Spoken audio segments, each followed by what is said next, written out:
এখনোই দেশে ফেরা হচ্ছে না সাকিব মুস্তাফিজের। বারবার স্কোয়াড থেকে উপেক্ষিত হওয়ায় আগেভাগেই তারা দেশে ফিরছেন এমন কথা শোনা যাচ্ছিল। তবে এখনোই দেশে ফিরছেন না বিসিবি সূত্রে জানা গেছে এখনোই দেশে ফিরছে না মুস্তাফিজ। তার সঙ্গে সাকিব আল হাসানও ফিরতে দেরি হবে। তবে এই দেরি হওয়ার কোনো স্পষ্ট কারণ বিসিবি জানায়নি। তবে ধারণা করা হচ্ছে আইপিএলে নিজ নিজ দল থেকে ছাড় পাননি বাংলাদেশের এই দুই ক্রিকেটার।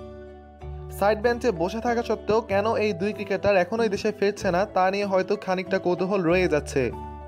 তবে কি সাকিব মুস্তাফিজকে আরও একবার দেখা যাবে নিজ নিজ দলে খেলতে? তার জন্যই হয়তো দর্শক সমর্থকরা টিভি পর্দায় চোখ রাখবেন। উল্লেখ্য, এবার আইপিএলের 10ম আসরে সাকিব আল হাসান কেকেআরের হয়ে মাত্র একটি ম্যাচ খেলে। মুস্তাফিজও সানরাইজার্স হায়দ্রাবাদ হয়ে মাত্র একটি ম্যাচ খেলার সুযোগ পায়। বাংলাদেশের তরুণ উদীয়মান খেলোয়াড় মোস্তাফিজুর রহমান এবং বিশ্বসেরা অলরাউন্ডার সাকিব আল হাসানকে এভাবে উপেক্ষা করায় ফেসবুক সহ বিভিন্ন সোশ্যাল মিডিয়ায় বেশ কয়েকদিন ধরে আলোচনা সমালোচনার ঝড় উঠছে। আর তা থেকেই হয়তো গুজব রটেছিল এখনই দেশে ফিরে আসছেন সাকিব আল হাসান ও মুস্তাফিজুর রহমান। আগামী 3রা মে ফিরবেন কাটার মুস্তাফিজ, সাকিব ফিরবেন 4 মে। 3 মে পুনের সঙ্গে কলকাতা নাইট রাইডার্সের ম্যাচ থাকায় সাকিব একদিন পর আসবে। 4 মে বিকালে ফ্লাইটে ইংল্যান্ডের উদ্দেশ্যে রওনা দিবেন এই দুজন। আসন্ন চ্যাম্পিয়ন্স ট্রফিকে কেন্দ্র করে 10 দিনের ক্যাম্প করতে বুধবার রাতে ইংল্যান্ডে যাবে বাংলাদেশ জাতীয় দল। এরপর আয়ারল্যান্ড নিউজিল্যান্ডের বিপক্ষে ত্রিদেশীয় সিরিজ খেলতে উঠবে আয়ারল্যান্ডে।